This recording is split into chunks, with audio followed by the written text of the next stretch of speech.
I get here, Prime had the whole thing going. It was fun, and I fell in love with the HBCU atmosphere.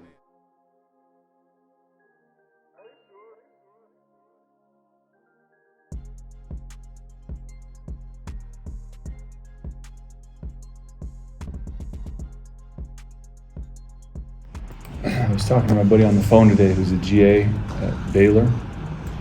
He was asking me how it was coaching at HBCU. And I said, honestly, the best way to describe it is any young coach who thinks they want to become a college coach should be required to spend a year volunteering at an HBCU football program. It doesn't matter what level it is, D1, D2, D3. I said, why is that? And it's pretty broad to say. I said, because there's so many not problems, but issues that come up that you would not think would be an issue at any other type of place or situation. It doesn't matter if it's D2, D3.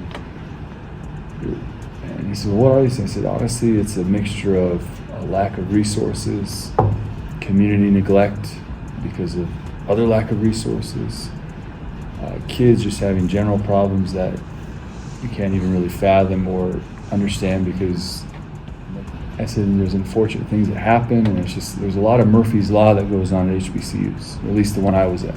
And that was one of the better ones as far as the issues I'm talking about. And he's talking about how, what is the way to fix it? I said, no, well, that's a whole other discussion. The point is that you find out real quick if you want to do this or not. I said, because you're required to do a lot of things. And not only that, you get let down sometimes quite a bit, but you also have tremendous highs at times, and there's moments where you get to be a part of people's lives, and there's a lot of great stuff, but just that whole ride really solidified it for me. I want to be a coach. If I can do it here, man, I think I can do it anywhere. Coach Trevor. Yes, sir. You're in Colorado, brother. Love it. I love it. I went to college at Utah, right across the mountains here. I still have a home up there. I've spent quite a bit of time in this area. My brother went to Colorado State, so I love Colorado. This is like me coming home. Yeah. You are going to be managing the special teams. Your fingerprints are going to be all over the special teams. How are you looking forward to that challenge? Well, anytime, from what I hear, by the way, you coordinate. You go from a position coach or in charge of something to coordinating a unit. Now, this isn't offense or defense, but it's coordinated. There's a lot more pressure, obviously, but they're also.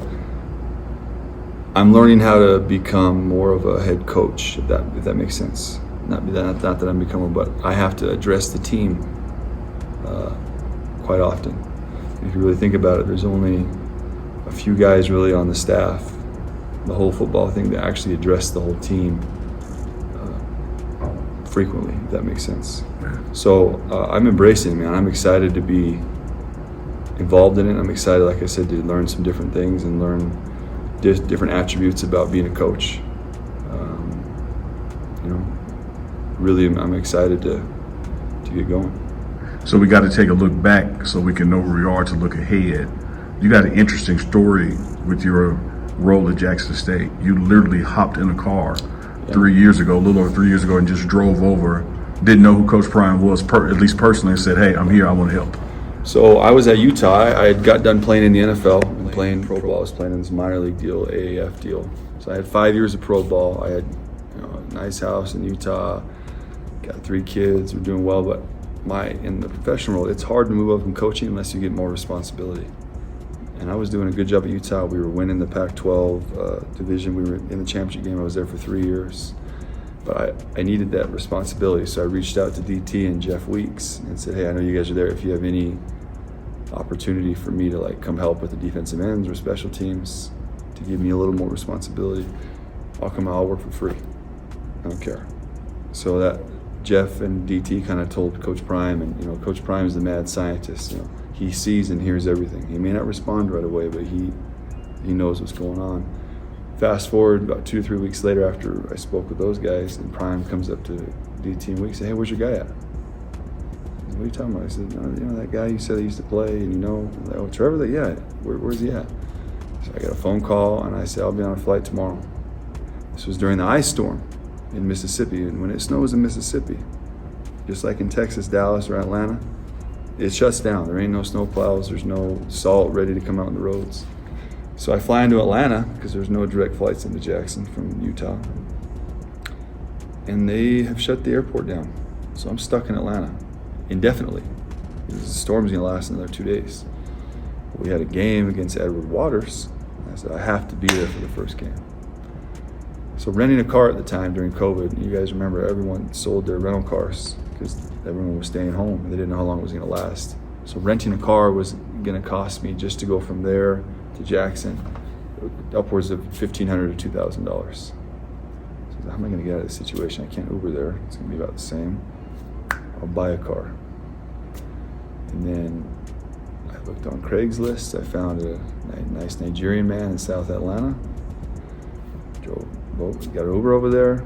Bought a nice 2001 Lincoln Town Car, AKA a slab. And I drove that sucker through the snow all the way to Jackson, man. And then I donated it recently after I moved. The first game against Edward Waters was February 21st.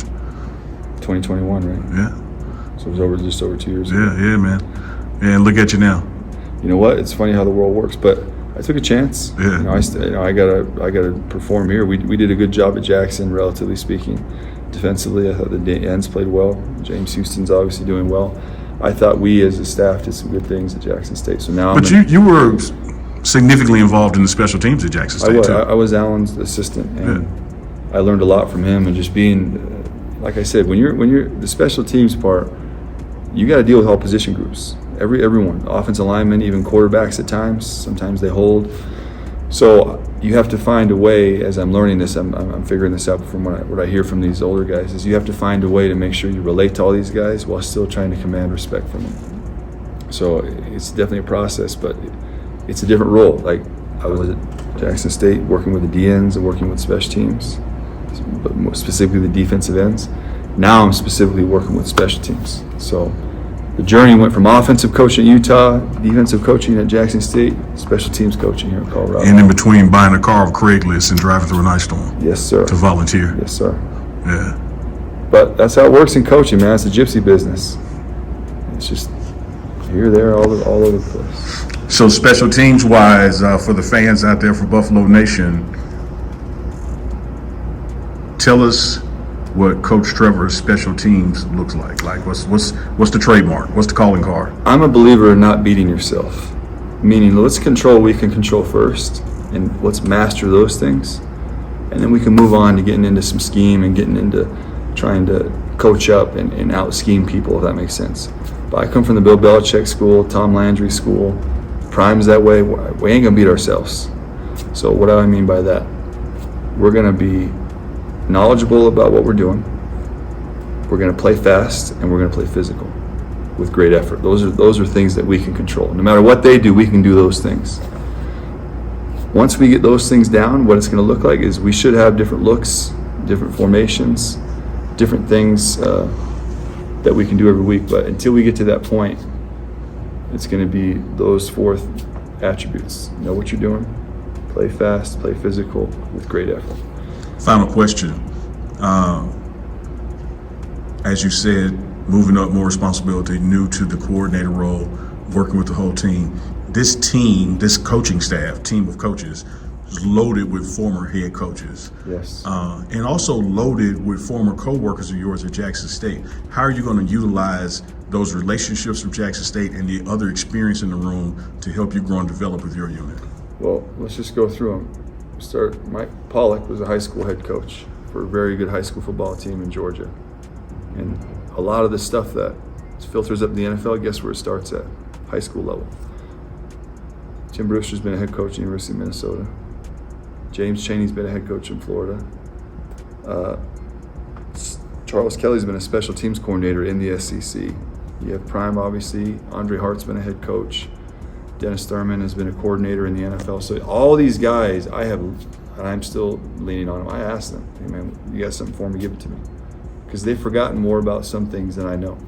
And that just happens through years of experience, man.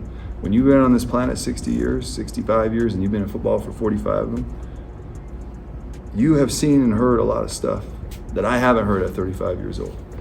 So you better believe I'm in their office whenever I can be, asking questions and trying to soak up as much as I can. That's a cliche phrase, but it's really, you can't sell your teammate out, guys. We're going to help our teammates while getting our job done.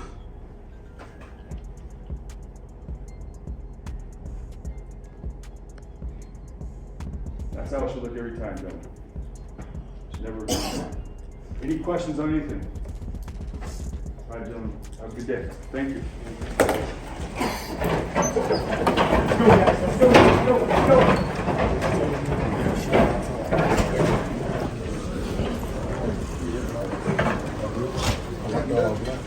Let's go, guys. Let's go. Let's go.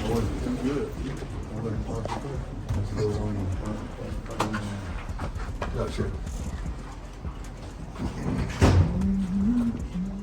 How much you guys have been? Leave that 20-30% space for God to walk through the room. You know, God can be something to everybody, but what He's really looking for is that inspiration. Sometimes your best ideas come when you're under pressure. Sometimes they come at the last minute. If you leave yourself a little bit of leeway, is what I'm interpreting from this. I think that, like Quincy said, that's where the magic happens.